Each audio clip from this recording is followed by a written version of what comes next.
The Final One Standing by William Hill on Off the Ball. Download the app and play today. 18 plus gamblingcare.ie.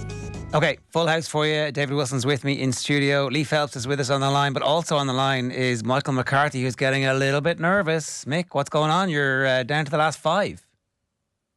Is it 5? Yeah, 7 I thought, but yeah. Oh, maybe you're sorry. Yep. Yeah,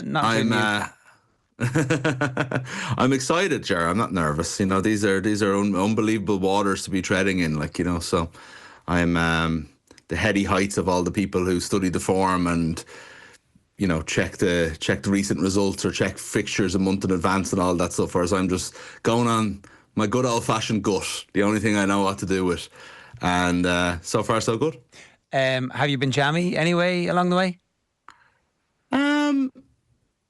Yeah, well, Brighton last week was, I think, a pick that I could have made my life a lot easier by just picking Sunderland, who went ahead after a few minutes and kind of comfortably won the game, and that's what most people did. But they obviously, a Newcastle German super equaliser scared me for a little bit. But I literally said that Danny Welbeck would score 2 and they'd win last week on the show, so I can't really I can't say I was too lucky. You're always joking. I was too lucky. But when you say that stuff, you're always joking, and then it actually happens, and I'm like, I don't know, is he some kind of savant? I actually can't tell. I'm not sure either, Ger. I suppose that's for other people to say. I can't come on national radio and call myself a savant. But if people want to think that way, then that's up to them, I suppose. I don't think. Funnily enough, I'm maybe misremembering, but all of the other wins have been kind of comfortable enough. Like, there's been no, like, that Welbeck winner and then hanging on, watching Soccer Saturday, hoping I don't hear Sue Smith's voice anymore screaming for a goal, was the most nervous I've been. But then again, we are down to the nitty gritty now as well, so maybe I'm paying a little bit more attention. Lee Phelps, did you, when this all started, expect, having been speaking to us now for a number of years, did you expect that any of us Palookas would still be around? I expected all of you to still be in by now. It's talking about the expertise I hear every single week. I'm thinking these guys have got it nailed. No, 1 or 2 would have been good by this point, and I'm happy it's Mick, obviously. Tell me, there's actually loads going on, because Mick isn't just alive in our league; he's alive in the overall league, which has the massive prize. Which I'm allowed to keep, Ger, by the way. Yeah, I know I have to give the off the ball one to charity, but if I win the $500,000. Staying at home. See you and work on Monday. Yeah, I like the fact that you've checked that one out. Yeah, I mean, amazing that anyone who's got this far, it's absolutely amazing, whether that's the Off the Ball League or the big $500,000 one. In terms of picks for this week, I'm surprised. I mean, we're getting down to the point where you haven't got many teams left, so the picking's almost done for you. Nearly 40% have gone for Bournemouth this weekend. Now, that was over 40% earlier in the week, but it's just kind of drifting slightly. Now, look, I mean, if you, again, a little like Mick just said, if you're kind of hoping for Bournemouth, you're not absolutely guaranteed a win against Nottingham Forest. Obviously, Forest played on Thursday night, got a good win, actually, the first game under Sean Dyche. You would imagine that they'd be harder to beat than they were before.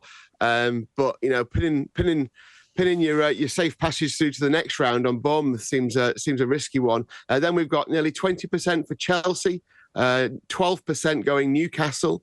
We've got 14% going Leeds United, who of course play tonight as we record this. So yeah, it's a spread out. There's not many big teams left. Chelsea probably the only one now for a lot of people. So yeah, here we go.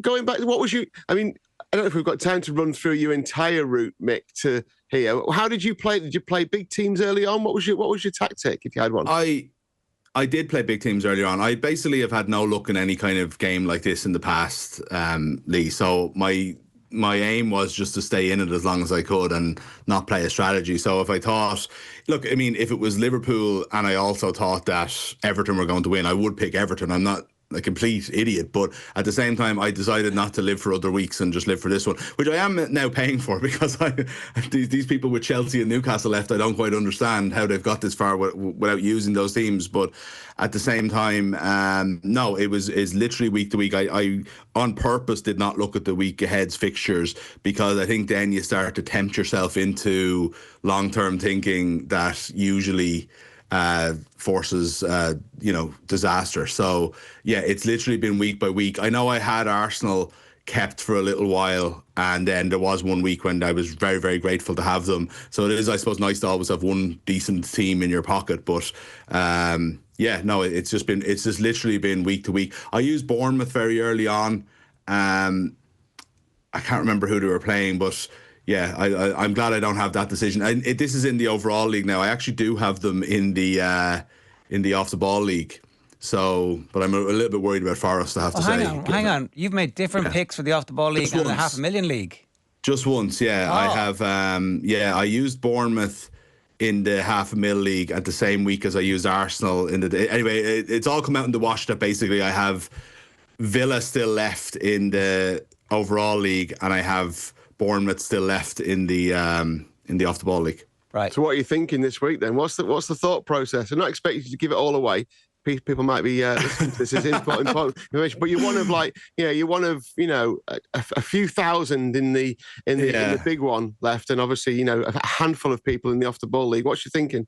I'm an open book here, though. If people want to copy from me, more fool them, I suppose. I'm interested that you said that a significant proportion of people have Leeds tonight, because I have been thinking of them. I don't think their form is good enough. I can't.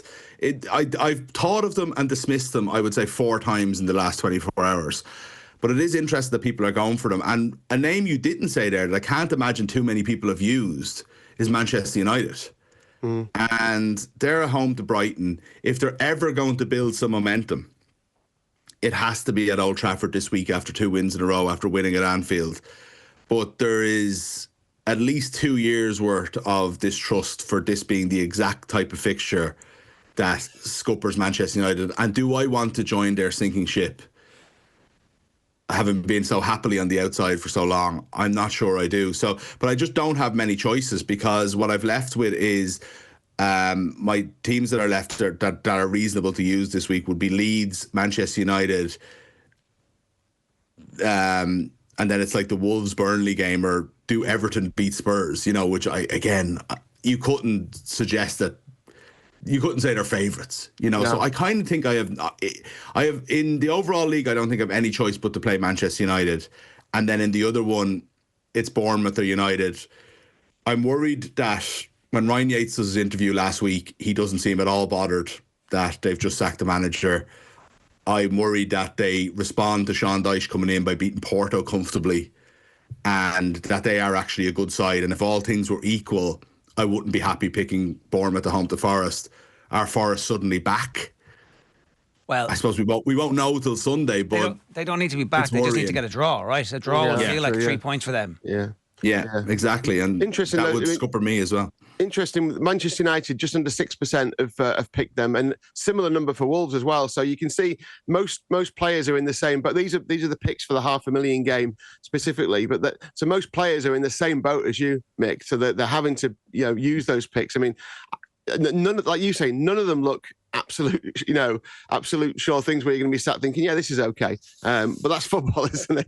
Who knows? Bournemouth could quite easily beat Forest. Forest could be, could have some fatigue. Bournemouth had a nice, relatively restful week, scoring goals for fun. Do they just outscore Forest? But yeah, it's not an easy week anyway, especially if you've got a small pool of teams to pick from. But this is the game though, isn't it, guys? We've been talking about it all this time, and it's been great. We've been really interested in following it, but now it gets down to the really difficult period for the people still in it, where you're having to balance out. This is the beauty of it. Are there really only a few thousand left in the $500,000 league?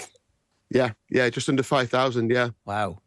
And so we'll probably be down to. I mean, depending on results, obviously, but I would imagine that we'll be down to the final 1% after this weekend. 300,000 started, and we're down to less than 5,000. So yeah, I'd imagine that probably will half, given the kind of fixtures that we've got. So yeah, we'll be down, and we could have a winner in the off the ball league, couldn't we? Yeah, down to the last 7, we're told. Yeah. Yeah. Mick, who's your charity? Have you already thought about this, or is it like one of those a rainy day thing? A problem I'll come to. Problem I'll come to, Ger. I don't think I'd like to be tempting fate. We did when I won the last thing we did last year, the Who You Got. It was for the Irish Men's Shed. So we'll see. Maybe mix it up a little bit this year. You're open to any charities out there who want to get you to do some work for them, Now's the time to talk to Mick, yeah? Before you win all this money. But if you win I'm half a giving them million, money. I don't need to do work as well, do I? Here's your challenge. If you win the half a million, you could also give that to charity if you chose. Oh yeah, that'd be the magnanimous thing to do. Cruel. That's cruel, isn't it? Yeah. It's cruel putting that pressure on him. All I will say is that if I do go for Manchester United here, after being accused unfairly of being an ABU for many years and being really unfair at Manchester United, and some would say even hating them, if they cost me this, that's it. That's it. All the accusations will be true. I think that it's an interesting game because that's one of the games where there are a lot of prices this weekend that are very tempting. I'm not saying they'll win, but you've got West Ham at 3-1 at Leeds.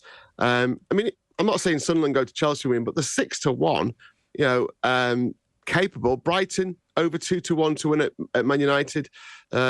Even Brentford 100-30 to beat Liverpool, or the draw 3-1. Liverpool aren't in great form. I think there's some really interesting prices. Villa are nearly 3-1 to beat City at home. Not beyond the realms of possibility, any of these results I'm reading out. Burnley 3-1 to win at Wolves. So there's loads of these prices this weekend. It's going to be a really interesting one. We've got, by the way, we've got epic boosts across the TV Premier League games, so make sure you look out for those. We've had a torrid week. Loads of them have landed in the last 7 days. We had an epic boost for every Premier League game and for all the English teams in Champions League action during the week as well. So, it's not been a great week for the traders. So if you're into those epic boosts, it's worth a look. And all the usual ACCA boosts available as well. And if you're having your Saturday accumulator, there's plenty going on with Bet Builders and Impact Sub as well. Lee, great stuff. Thanks a million for joining us. Cheers. Good luck, mate. Now, Mick. Thanks. Down to the business at hand. How do you actually make your pick so that everybody can copy you now over the next? Because just for everybody paying attention, right? I know you're like, oh, great for Mick, he's going to win $500,000 or whatever. But everybody else who's watching today, there is going to be a new off the ball league starting in a couple of weeks' time. There's going to be $5,000 this time. You got to sign up on the William Hill app. Obviously, you have to join our league, and you do that by they ask you for a code. It's OTB1. You can also go onto our socials and just click the link, and that'll take you straight to our league. But OTB1, once you've signed into Final One Standing, there's a button that says Find My League, and then they ask you to enter the code. You enter the code, and all you have to do is beat us this time. There's going to be a share of the $5,000 for anybody once the last OTB man or woman goes out. And as you can see, only Mick is good at this. Yeah. Who else was even close? I'm not sure. I think Mick was was one of the last ones. I think Eve lasted until but it was about 4 weeks ago, in fairness. So. Yeah. She picked her own team in Spurs. Shots fired at Eve, who was the second best of us. Yeah. Imagine what he thinks of us. Eve picked Leeds on the first day of the season, and everyone thought she was mad, and it was the best pick of the year by miles. Yeah. You've still got Leeds floating around. I do still have Leeds. I'm seriously, look, can I actually genuinely ask for advice just between us three?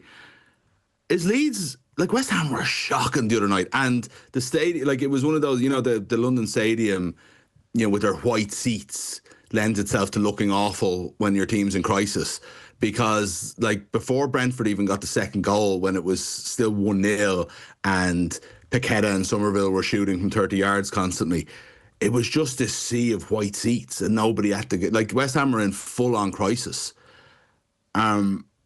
Brentford's first away points of the season. They're hard to beat at the G-Tech, but they've been easy pickings away. But the other thing is Leeds, I don't know, they've lost their last 2 games as well. They lost to Burnley at the weekend, so it's not lost the last three games, and the game last week against Burnley was a real opportunity for them to put kind of distance even between them and the bottom 3. So I would actually fancy Leeds to beat West Ham tonight. And West Ham, even if you just look through some of the players that they picked on Monday night, it's a poor squad. But the only thing is, you will say, is that Nuno Espirito Santo will have some sort of a plan. Whether he can get that plan in action to take even a point off Leeds tonight, I'm not sure. But Leeds would be right up for tonight. A Friday night at Ellen Road under the lights as well. They love that. I was about to say that, David. I was actually saying, you're going to think I'm mad here, but Leeds at Ellen Road feel like a good night team. Yeah. It feels like this is the type of club that will benefit from playing an evening game. Yeah, like I think. But it's funny you said that. Yeah, like I think I suppose there's a lot of Friday night English Championship games, and They're used to it. yeah, they're used to it. On Tuesday. Yeah, and Tuesday. West Ham better get used to it. Yeah. Or wait, do we think that there is a possibility they could go down? They've been so badly managed over the last couple of years.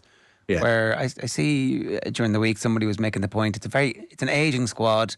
Now, I do think that if there is a manager there who can just organise things and get Jared Bowen more chances, all he needs is more chances. He's very good still.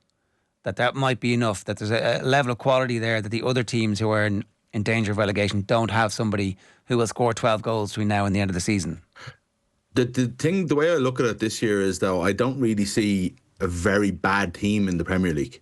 I think they all have quality. They all have good players here and there. And there's just a toxicity around West Ham at the moment that might be hard for an organised manager to kind of like, right, give me a month here, we'll sort things out. It just doesn't feel like there's any patience or any...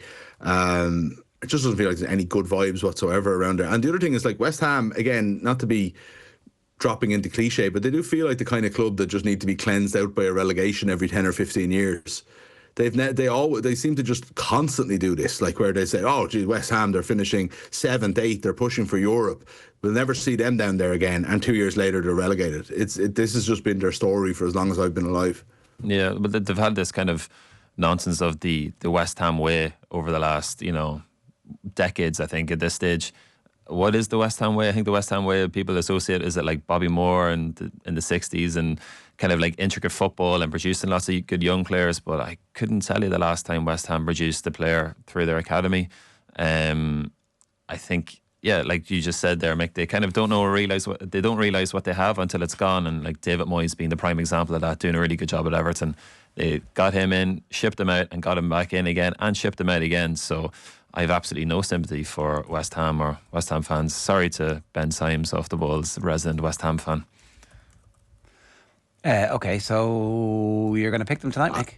I think I'm going to go for United, I have to say. And look, I picked Brighton last week, and if I had Brighton available to me, I'd be as inclined to pick them as I am to pick United. But I don't have a better option, I don't think. And there is a possibility that United ride the wave of last week, something that they just haven't done. But they look way more dangerous in attack at the moment, and the system is starting to fit in. They're heading towards a semi-settled team. You would expect at least 8 or 9 of last week's team to play. The goalkeeper is no longer a calamity. Liverpool could have beat them last week because Liverpool are a better team than United, but I thought they did play well. It wasn't like it wasn't a smash and grab fluke. And to be honest, they were good against Sunderland in the previous game as well, and that was overlooked because United tend to do that sometimes and never back it up. That was routine. It was a routine home win. It was such an unusual thing. It was a routine home win with first half goals. And there is just a chance that they go on a bit of a run here. They used to do this. This is not like, I'm not talking about title win in Manchester United. I'm talking about 3 years ago, Manchester United used to go on these runs of 4 or 5 wins that sometimes weren't even that impressive. And it meant that they were 3rd, 4th, 5th or 6th at the end of the season. And when we were doing our picks in here, we'd say that, oh, United are about to go and wonder, they'll just pick up these wins. So it's not totally alien to them. Brighton have been very good against the good teams this year. Yeah. Yeah. Now, They've won 3 of the last 3 meetings in Old Trafford. They've won the last 3. So and they were very good last week. Yeah. Like that like again, the fact that they kind of bounced back from that brilliant Newcastle equaliser. Welbeck's flying. Goes back to Old Trafford. How's his record at Old Trafford? It's pretty good. I remember him scoring for Brighton, but I do remember him scoring for Arsenal against the United in an FA Cup game. He destroyed us that night. It's definitely a thing that I think Manchester United fans look back on in definitely a negative light, that Louis van Gaal let Danny Welbeck leave and we signed Radamel Falcao that summer. And well, we all know how that kind of panned out. So I think as well, Welbeck relishes going back to play at Old Trafford. Even before last season, Eric Ten Hag tried to sign him back. That was the right thing to do, I think. I think so. Six times he scored against United, 4 of them at Old Trafford. Yeah. It's special for me to go back to Old Trafford. I'm a Manchester boy. I'm a Manc at heart. And he's in the form of his life. He scored 4 goals in the last 3 games. Yeah. Oh, God, I don't know. And as well... Wolves over Burnley it is for me. So. Do you have Wolves and Burnley left? Yeah. Well, Maybe I'll pick one of them in the main league and one of them in the guarantee my exit from one competition. Wolves are odds-on favourite at home. Burnley are 3-1. I think that's a bit crazy now, to be honest. And the draw is 23-10. The Man United are evens, so Wolves are slightly better odds than Man United. Brighton are 12-5 to win that game, which seems slightly big. And Leeds are 4-3 on. So Leeds are actually the shortest price of the 3 teams you have available to you. West Ham, who could also win that game in a smash and grab, like total backs to the wall, 10-man defensive effort. You asked me my strategy earlier, actually. I don't have any hard rules or anything, but I haven't picked an away team yet. Oh, yeah? Of any kind. Yeah, it's been home teams all the way. So I'd be very wary of that now. Like, I mean, don't get me wrong, if I had Liverpool or... Well, I don't know if I'd be picking Liverpool at the Sheetek, actually, but... Well, yeah. I would certainly consider it this week, but no, it's home teams all the way. Liverpool are playing Brentford on obviously Saturday night, but they've lost the last 4 games in London. If they lose their 5th, it'll be the first time since 1970 where they've lost 5 games away in London. So regression to the mean would suggest they won't lose. Exactly. Or the crap form they're in, actually, who knows? You have Villa, I think, you said, in one of the leagues. I have Villa in our league, yeah. They're nearly touching 3-1, 29-10 at home to City. After what happened against the go-ahead Eagles, when they picked quite a strong team, like a weird combination of first-teamers and wannabe first-teamers, and they were abject. They were shocking. They scored after 3 minutes and, you know, didn't create like mad chances, but could have been 4-0 up. And it was an amazing crowd. I don't know if you've watched this match or saw any of it, but it was an incredible crowd in a small venue and really loud. And it kind of felt like League of Ireland on steroids, you know, but it was really good. And Villa silenced them, you know, after a goal after 3 minutes, and then there was one of their players got like taken off injured after a bad tackle was booked going off. It just seemed that just everything was dimmed and Villa just dominated the game and we're playing fine, and it was one of those, this is good now. They're building on a few good performances. And then they scored just before half-time, and Villa, I swear, they were absolutely shocking for the last 50 minutes of the game. And I would have put them in this conversation at least, because Villa Park record is very good. The form has been very good in the last couple of weeks, finally, the record especially, rather than necessarily the form. And they've had some good performances against City over the last couple of years. But I don't know. I just feel like there's something just a little bit off there. It was like as if something went against them, so let's throw it all out. It was really weird. How it felt last night, yeah. It's really weird. And I think, to your point, the form was terrible even when the results turned around. But just recently, the form and the results were aligned. And Morgan Rogers coming back into form, even the way that they were talking about Ollie Watkins, it was like, yeah, that's the Watkins that we came to expect. And like, okay, he's back, but then he's not back, it turns out. Yeah. And the other thing is that I feel there hasn't been that much discussion about, but Harvey Elliott is basically not even, you know, factoring at all. He's sitting on the bench, as an unused sub. You're starting to think now, are they trying not to use him 10 times over the course of the year so they don't have to buy him? Is that the deal?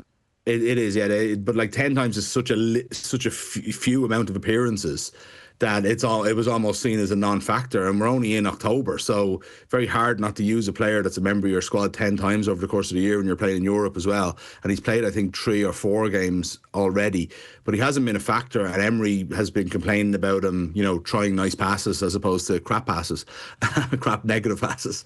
And it just seems like he's completely either given up on him or he is trying to mould him into something. Elliott has stayed quiet. There hasn't been that much talk about him. Liverpool fans are kind of saying, why did we let him go? We could have used him instead of him sitting on the bench at Villa, playing more for Liverpool than he is for Villa. But that's another negative sort of thing surrounding it, is that the big signing that you got on deadline day that was, some said, saved the transfer window, has obviously been such a failure that the manager doesn't want this player.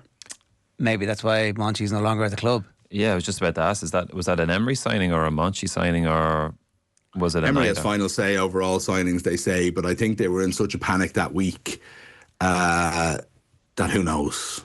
You know, the Villa were in full-on crisis by the time the transfer deadline day came.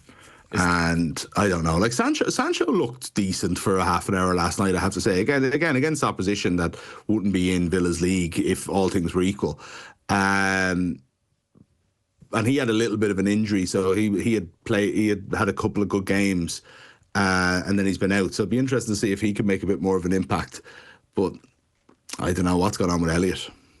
And even saying that, what about Ollie Watkins? I just saw the highlights last night. He missed one or two chances as well. He looked like he was kind of come back into half decent form this last couple of weeks. Yeah, he was poor enough again last week. Last night he was taken off in the second half. Didn't even seem that kind of angry about it anymore. He kind of knows he's not playing well. He misses chances all the time. Like, he is a chance misser, but generally is unbelievable at getting them, and therefore will get a share of goals and so on. But it's just not happening at the moment. He did come on and play well against Spurs, as Ger mentioned a few minutes ago, which I think would be something that you would hope would build on itself. And look, it was a Euro, like, they're going to comfortably qualify in Europe. And again, they were in a unique atmosphere last night. They had made a lot of changes. You go in, you get comfortable, you're dominating a game, it goes against it. Maybe that can happen, and maybe we should be looking at the Spurs form line rather than the go-ahead Eagles form line. Yeah, and there's also a world in which they are thinking about City already. And because they've got wins already racked up in the competition, it doesn't matter. The only other caveat to this whole thing is that Tielemans was whining, and we made this point on breakfast during the week. Tielemans was whining in the Belgian press in the November window about, like, oh, maybe I'm going to leave. I don't know why I signed here. And then he played every game after that. So there is Emery keeps you out of the team until November, and then it's like you get in. I've thought of that though, and the difference was Tielemans was being used. He was being brought on a constant basis, and it was a sense of like, God, why isn't he playing? You know, and he was learning the Emery way, and that's kind of established fact, absolutely. But he was being used. I don't see how, if they're playing 2 games a week, how Harvey Elliott is going to mould into Emery's style of play if he's not ever playing any games with any of these players. Why don't you play him last night is my point. I don't know. Why don't you give him a half an hour last night? I don't know. If what you're saying is the case. Maybe I was just looking here. He only got 4 minutes in one of the games. That was a waste, wasn't it, of a full appearance? Well, give him the 90, give him the 96. Right. Okay, so you don't think Villa are going to beat Man City this weekend? You couldn't be backing. Like, even in the good times, you couldn't be saying, right, I'm going to put my must-win pick on Villa. And like, City are in. We're not even talking about them because it's such a one-man show, but City have been imperious the last few weeks. Yeah. Since the Arsenal game, really. Yeah, and this is without Rodri, and Rodri will come back at some point, and they will get even better for that. And the young players that they have in the team are getting incredible experience. They've got great flexibility along the back four. They've got great flexibility in midfield. Jeremy Doku, it's just a tiny little bit of end product. If they add that to that, it's like, oh, okay. They're going to win the league, aren't they? Yeah, well, I think they're going to be Arsenal's nearest challengers after the last couple of weeks we've seen with Liverpool. Although in saying that, City have lost their last 2 games at Villa Park in the Premier League. In saying that as well, City have only beaten Newcastle more times than they've beaten Villa in the league. So yeah, there's kind of a bit of dynamic there. But I think City, the way they've been playing, especially during the week against Villarreal, they were absolutely excellent again. But all the English teams were good during the week against in the Champions League anyway. But I think that's more to do with the strength of the Premier League rather than the strength of the teams that they're playing in Europe. But yeah, Rodri's still a big miss for them, but I think they can cope until November, December time, get him back, and then City will be looking to chase Arsenal or maybe even lead the league title, I think, until the business end of the season. It's funny you mentioned those last 2 games at Villa Park, because there was 2 kind of stories going into both of them. The year that City obviously won the 4 in a row. Villa were absolutely flying going into that fixture, and it was this sort of, it was the cherry on top of I think they beat Arsenal a couple of days later, didn't they? Yeah. And it was just this sort of cherry on top of an unbelievable run. It put them top of the league, I think, after the Arsenal game, and they hung on to fourth then later on, as things kind of levelled out over the course of the season. That was probably the best ever Villa performance under Emery. It was just unbelievable. Last year was the absolute opposite, because it was at the absolute lowest point of City's crumbling. And I remember watching that game just being absolutely in awe of the feeling, the vibe around it. It was 2-0, City got a goal back, and it just felt like a routine home win at Villa Park, the way you'd get against a Fulham or I'm wary of picking a team here. They all have incredible records. We don't get home wins against them, but just one of the, it just felt like such a routine win against a team that aren't as good as them. Yeah. And it was a bizarre thing to watch City for 90 minutes. Neither team are in. Villa aren't where they were 2 years ago, and City definitely aren't where they were last season. No, let's talk briefly about Arsenal and Crystal Palace, right? So Arsenal obviously top of the table on 19 points. Palace are in 8th on 13 points, but Palace's form has been excellent in the league. Obviously terrible midweek against European opposition. Again, I suspect that Palace probably had an eye on this. Is there any world in which Arsenal, off a routine spanking of a European superpower, are somewhat complacent heading into this match? I don't think so. I think Mikel Arteta has them absolutely humming at the minute. They're brilliant in that second half against Atletico Madrid, but they kind of monstered them physically, and especially from set pieces. Arsenal, I think, have had 19 games against London opposition, and they've won 18 of them. The only game they've lost was that West Ham game last year, that 3 o'clock game that they kind of got shocked by a Graham Potter West Ham back then. Palace will obviously cause some problems and did rest a couple of players last night, but I think Arsenal just have too many good players, too many options, and they are looking like every bit of the title contender, possible title winner so far this season. The European hangover argument would hold more water against a team who hadn't also played in Europe perhaps this week, Mick? Yeah, I think so. And 2 days later as well. So for me, Arsenal, we talked about it with the Fulham game last week when we were telling Owen to cool his jets that this is a different Arsenal team and they don't go to Fulham and struggle anymore. Now, it took them a while to score, but they're not going to concede. They've conceded 3 goals all season. It's absolutely incredible. And this is why when we're having arguments about Arteta making, in the big game, sometimes the negative decision, it's not based on never be negative. It's based on trust your team. They're solid as a rock. They do not concede. They have a brilliant defence and a brilliant defensive system. And again, you saw 2 set-piece goals during the week. I just find that it's almost, they're at that point now where it's an impossible place for a Palace level team to go and get a result. I think I can't see Palace scoring, even though they're bloody good in attack. I would have said they're not really a Palace level team anymore. That this is a team who is getting a bounce from having won the cup. That the manager's sticking around and trying to impress everybody, at least for this season. That if there are, they're brilliant. There's very few of these teams now that I think might be able to put it up to Arsenal, and this might be one of them. But you're all making the case that no. Well, they conceded. They conceded 3. I thought what was brilliant about them last week was the resilience that they showed, and it shows the confidence in that group that they were able to come back against Bournemouth and all. And Bournemouth are a good side as well. But I don't know, what malfunctioned there for them to concede 3 goals at home to Bournemouth? I do wonder, have they with teams at that level, with that depth of squad playing twice a week now as well, there normally is a kind of a plateau, and it usually comes around this time of year. And Palace will be a very good team this year, and they could finish 7th or 8th, and they could go on a run in Europe and so on. But I just think Arsenal are at a new level. Yeah. Jean-Philippe Mateta scored a hat-trick last week, but also missed 3 more chances, and also Palace again missed quite a few chances last night. They're going to have to take, if they get one chance against Arsenal, they're going to have to take, it, because it won't be like Bournemouth where they'll offer them up maybe 5-6 chances. They need to be clinical. Who was Matata? Eze 1-0 won't celebrate. I did. My pre-season prediction was that Eze is going to be the new Eric Cantona in terms of getting a team over the line, and it's I'm sticking by that one. Arsenal Palace live at 2 o'clock on Off the Ball on News Talk on Sunday. Phil Egan and Brian Kerr are on commentary duty. We also have Everton against Spurs. That's the 4:30 kickoff with Stephen Doyle and Keith Tracy on duty for that one. I actually don't know what to make of the Everton Spurs game. I really like Thomas Frank. I think he's going to do an excellent job over the course of it. I think they're like absolutely in the conversation for that 4th, 5th Champions League place, if there is another 5th one this season. But I also think that Everton at home have something about them, and they have enough attacking threat. They have enough organisation in defence, and the quality of the midfield is totally fine. It's passable. So this is not a routine win for Spurs away from home. No, definitely not. I think even last week they were playing away to Manchester City, where they have a really terrible record, and they probably should have been 1-0 up in that game. Beto missed a really, really good chance.